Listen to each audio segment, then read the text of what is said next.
வணக்கம். திசைகளின் 5 மணி செய்திகள். மலேசிய இந்திய சமூக மேம்பாட்டிற்காக மடானி திட்டங்களின் கீழ் 12.23 மில்லியன் ரிங்கேட் அங்கீகாரம். இந்தியர்களின் உருமாற்று பிரிவான மித்ராவின் தர்மா மடானி மற்றும் செல்லே மடானி ஆகிய திட்டங்களின் வாயிலாக இந்திய சமூகத்தின் கல்வி மற்றும் ஆன்மீக மேம்பாட்டிற்கான இரு முக்கிய திட்டங்களுக்கு 12.23 ரிங்கிட் நிதி வழங்கப்பட்டது.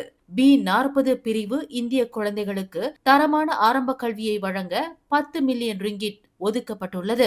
இதில் தற்போது 162 மழலையர் பள்ளிகளைச் சேர்ந்த 3612 குழந்தைகளுக்கு 8.87 மில்லியன் ரிங்கிட் நிதி அங்கீகரிக்கப்பட்டுள்ளது.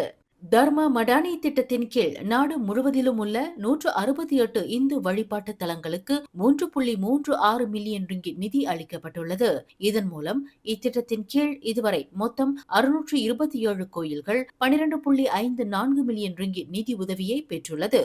பூத்ராஜயா மினாரா பர்கேசோவில் இன்று நடைபெற்ற நிதி வழங்கும் நிகழ்வில் மனிதவள அமைச்சர் டாக்டர் ஸ்ரீ ரமணன் ராமகிருஷ்ணன் சார்பில் மனிதவள அமைச்சின் செயலாக்க துணை தலைமை செயலாளர் சுதெக்னோ அமட் பெலோன் கலந்து கொண்டு அமைச்சரின் உரையை வாசித்தார். நிகழ்வில் கலந்து கொண்ட மித்ராவின் தலைமை இயக்குனர் கே ரவீந்திரன் நாயர் கூறுகையில், இந்திய சமூகத்தின் நல்வாழ்வை உறுதி செய்ய இந்த நிதி மிகவும் வெளிப்படையான முறையில் விநியோகிக்கப்படுகின்றன என்று குறிப்பிட்டார். இன்னைக்கு வந்துட்டு நம்மளோட சிரித்திக ப்ரோக்ராம் செல்லே மடானி, அதாவது ப்ரீ ஸ்கூல் ப்ரோக்ராமும் தர்மா மடானி ப்ரோக்ராமும் இன்னைக்கு வந்து நடத்தியிருக்கோம். இதுல டோட்டல் பாத்தீங்கன்னா இது சிரித்திகல வந்துட்டு 168 டெம்பிள்ஸ் தர்மா மடானி கீழே, செல்லே மடானி கீழே வந்துட்டு 162 ப்ரீ ஸ்கூல் இருக்கு. ஸோ இது வந்து சிரித்திக ஃபார் த தர்மா மடானி, ஃபர்ஸ்ட் செஷன்ஸ் ஃபார் த செல்லே மடானி. ஸோ இது வந்து என்னன்னா வந்துட்டு கண்டினியூவேஷன்ஸ். இப்போதான் போன வாரம் வந்துட்டு நம்ம ஜோன் ஸ்லாத்தான் செஞ்சிருந்தோம். அங்கே ஏற்கனவே வந்து ஒரு 45 தர்மா மடானி 40+ செல்லே மடானி நாங்கள் நடந்துச்சு. இது வந்து அதோட கண்டினியூவேஷன்ஸ். இதோட டோட்டல் பார்த்தீங்கன்னா இந்த சிரித்திகால வந்துட்டு டெம்பிள்ஸ்க்கு எல்லாம் 3.36 மில்லியன். செல்லே மடானியோட ப்ரோக்ராம் வந்துட்டு நம்மளுக்கு டோட்டலா 3612 students, 162 preschools, total amount வந்துட்டு 8.87 மில்லியன். கல்வி, மனித மூலதன மேம்பாடு மற்றும் சமூக நிறுவனங்களை வலுப்படுத்துவதன் மூலம் மலேசிய இந்தியர்களின் எதிர்காலத்தை மேம்படுத்தும் மலேசியா மடானி கொள்கையின் இலக்குகளை அடைவதில் இந்த இரண்டு திட்டங்களும் மிக முக்கிய மைல்கல்லாக அமையும் என்றும் ரவீந்திரன் நாயர் கூறினார்.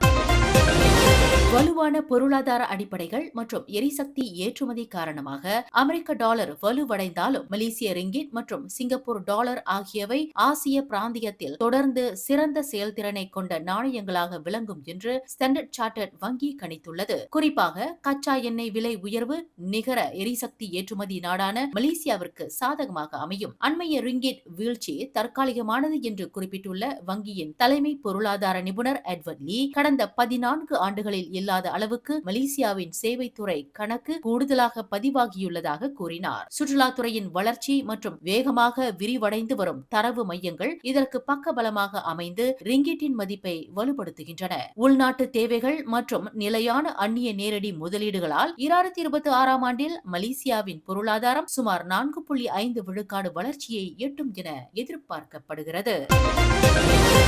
2026 ஆண்டில் பெட்ரோலிய பொருட்களுக்கான மானிய செலவு சுமார் 4000 கோடி ரிங்கிட்டை எட்டும் என கணிக்கப்பட்டுள்ள போதிலும் தற்போதுள்ள மானியங்களை குறைக்கும் திட்டம் அரசுக்கு இல்லை என துணை நிதி அமைச்சர் லியூ சின் தாங் தெரிவித்தார். 2026 ஆண்டின் முதல் பாதியில் அரசின் நிதி செயல்பாடுகள் திருப்திகரமாக உள்ளதால் தற்போதைக்கு நிதி முன் அறிவிப்புகளை மாற்ற வேண்டிய அவசியம் இல்லை என்றும், அக்டோபரில் குறிப்பாக மேற்காசியாவின் நிலவரத்தின் தாக்கத்தை கருத்தில் கொண்டு மீண்டும் ஆய்வு செய்யப்படும் என்றும் அவர் டேவான் ராயாட்டில் தெரிவித்தார். தற்போதைய சந்தை விலைகள் தொடர்ந்தால் 2026 ஆண்டில் பெட்ரோலிய பொருட்களுக்கான மானிய செலவு சுமார் 4000 கோடி ரிங்கிட்டாக இருக்கும் என எதிர்பார்க்கப்படுவதாகவும், இது மேற்காசிய நெருக்கடியின் முன்னேற்றத்தை பொறுத்தது என்றும் லியூ சின் தாங் கூறினார். மேலும் ரான் 95 பெட்ரோல் லிட்டருக்கு 1 ரிங்கிட் 99 சென்ட் என்ற விலையில் தொடர்வதை புடி மடானி திட்டம் உறுதி செய்வதாகவும், தற்போதுள்ள எந்த மானியமும் குறைக்கப்பட மாட்டாது என்பதே அரசின் தற்போதைய நிலைப்பாடு என்றும் அவர் வலியுறுத்தினார்.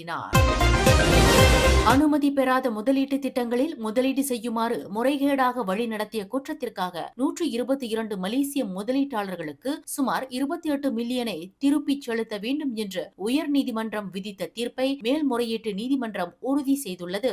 இந்த உத்தரவு சிங்கப்பூரைச் சேர்ந்த தொழிலதிபர் சான் சே ஷினுக்கு எதிராக பிறப்பிக்கப்பட்டுள்ளது. கருத்தரங்குகள் மற்றும் விளக்க கூட்டங்கள் மூலம் அனுமதி பெறாத முதலீட்டு திட்டங்களை தீவிரமாக விளம்பரப்படுத்திய நடவடிக்கைகள் மூலதன சந்தைகள் மற்றும் சேவைகள் சட்டம் 2007 கீழ் ஒழுங்குபடுத்தப்படும் முதலீட்டு நடவடிக்கைகளாகும் என்று தீர்ப்பளித்த நீதிபதிகள் ஜைனி மஸ்லான், லியோனர்ட் டேவிட் ஷிம் மற்றும் அலிசா சுலைமான் ஆகியோர் அடங்கிய மூவர் அமர்வு சான் சே ஷின் தாக்கல் செய்த மேல்முறையீட்டையும் முதலீட்டாளர்களின் எதிர் மேல்முறையீட்டையும் ஒருமனதாக தள்ளுபடி செய்தது. ஃபுல்டா மலேசியா பெர்ஹாட் மற்றும் புலாவ் கேபிட்டல் லிமிடெட் எனப்படும் இரு நிறுவனங்கள் வழியாக 2016 ஆண்டு முதல் பல முதலீட்டு திட்டங்களை சான் சே ஷின் அறிமுகப்படுத்தியதாகவும் அனுமதியின்றி முதலீட்டு நிதியை திரட்டியதாக உயர்நீதிமன்றம் முன்னதாக தீர்ப்பளித்திருந்தது குறிப்பிடத்தக்கது.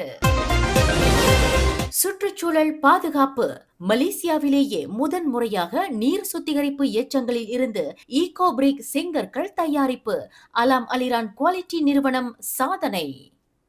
பொதுமக்களின் அன்றாட குடிநீர் சுத்திகரிப்பு செயல்முறையின் போது கிடைக்கப்பெறும் நீர் சுத்திகரிப்பு எச்சங்களை சுற்றுச்சூழலுக்கு உகந்த கட்டுமான செங்கல்களாக மறுசுழற்சி செய்து சாதனை படைத்து வருகிறது அலாம் அலிரான் குவாலிட்டி நிறுவனம்.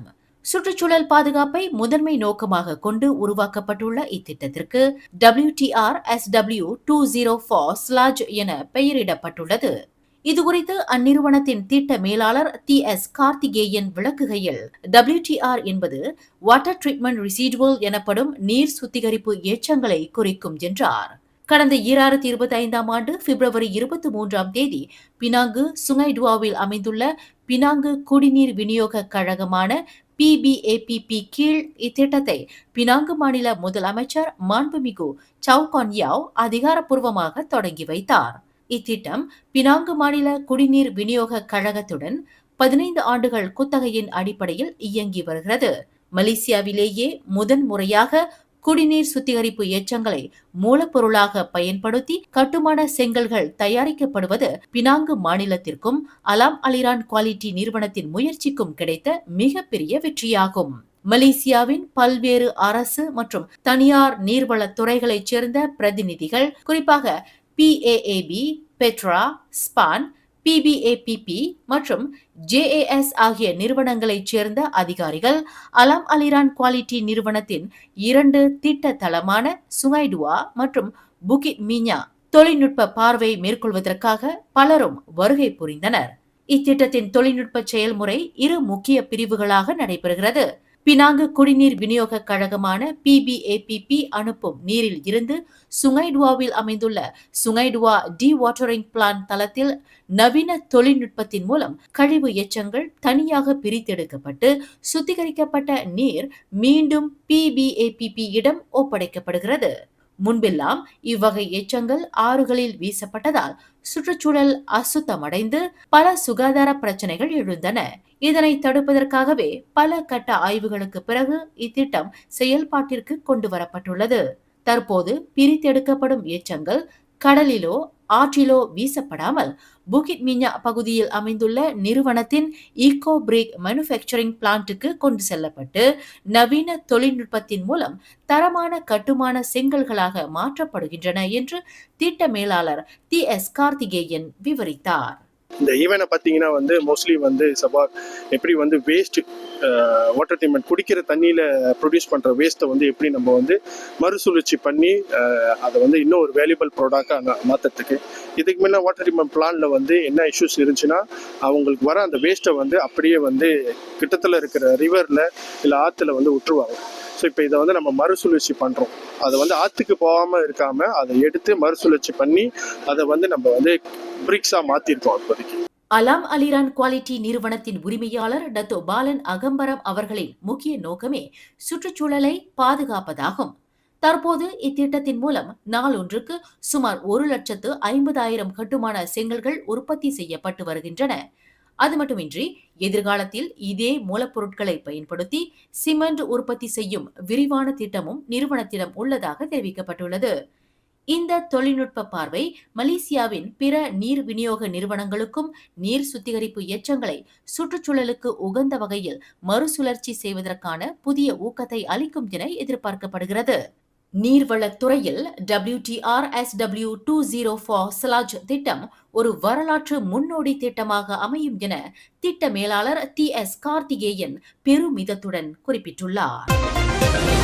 அனைத்துலக குடிநுழைவு சோதனைக்கு உட்படுத்தப்பட்ட 266 வெளிநாட்டினரும் முறையான குடியேற்ற ஆவணங்களை வைத்திருப்பது கண்டறியப்பட்டுள்ளதாக குடிநுழைவுத்துறை தெரிவித்துள்ளது. இந்த சோதனை இஸ்கண்டா புத்ரி சிட்டி கவுன்சில், மலேசிய பல்லூடகம் மற்றும் தொடர்புத்துறை ஆணையம், ஜோஹோர் மாநில அரசு மற்றும் போலீஸ் ஆகியோருடன் இணைந்து நேற்று ஜோஹோர் ஃபாரஸ்ட் சிட்டியில் நடத்தப்பட்டதாக குடிநுழைவுத்துறை தலைமை இயக்குநர் ஜக்கரியா ஷாபான் தெரிவித்தார். ஜோஹோர் ஃபாரஸ்ட் சிட்டியில் உள்ள நெட்வொர்க் ஸ்கூல் என்ற தனியார் குடியிருப்பு பகுதியில் இஸ்ரேல் குடிமக்கள் மாற்று நாட்டு கடப்பிதழ்களை பயன்படுத்தி தங்கியிருப்பதாக எழுந்த புகார்களை தொடர்ந்து இந்த நடவடிக்கை மேற்கொள்ளப்பட்டது. அடையாளங்கள் மற்றும் பயண ஆவணங்கள் தவறாக பயன்படுத்தப்பட்டதா அல்லது வெளிநாட்டினருக்கு வழங்கப்பட்ட விசாக்களின் நிபந்தனைகள் மீறப்பட்டுள்ளதா என்பது குறித்தும் விசாரிக்கப்படும் என்றும், நாட்டின் பாதுகாப்பை பேண குடிநுழைவு விதிமுறைகளை மீறுபவர்கள் மீது பாரபட்சம் இன்றி கடுமையான அமலாக்க நடவடிக்கை எடுக்கப்படும் என்றும் ஜக்கரியா ஷாபான் எச்சரித்துள்ளார்.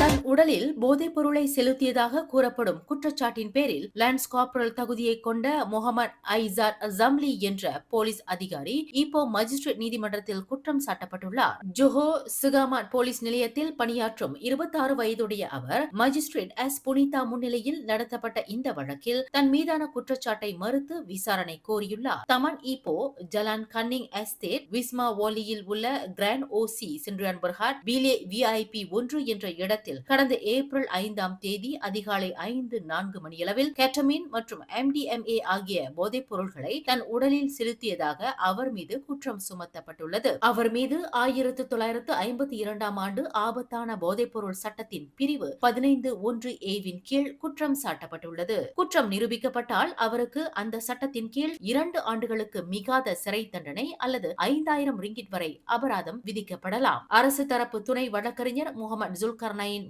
அஸ்மீரா 4000 ரிங்கிட் ஜாமீன் தொகையை முன்மொழிந்ததை தொடர்ந்து தேசிய சட்ட உதவி அறவாரியத்தின் வழக்கறிஞர் நூர் நட்ஸ்ரா படருடன் குறைந்தபட்ச ஜாமீனை கோரினார். நீதிமன்றம் ஒரு ஜாமீன்தாரருடன் 2000 ரிங்கிட் பிணையில் செல்ல அவரை அனுமதித்ததுடன் அடுத்த விசாரணை தேதியை ஆகஸ்ட் 26ஆம் தேதிக்கு ஒத்திவைத்துள்ளது. தனது 14 வயது ஆண் மாணவனுக்கு எதிராக 6 முறை உடல் ரீதியான பாலியல் தொல்லை அளித்ததாக 25 வயதுடைய பயிற்சி ஆசிரியர் மொஹமட் மிப்சால் மொஹமட் ஜலானி ஷாம் என்பவர் மீது இப்போ செஷன்ஸ் நீதிமன்றத்தில் 6 குற்றச்சாட்டுகள் சுமத்தப்பட்டுள்ளன.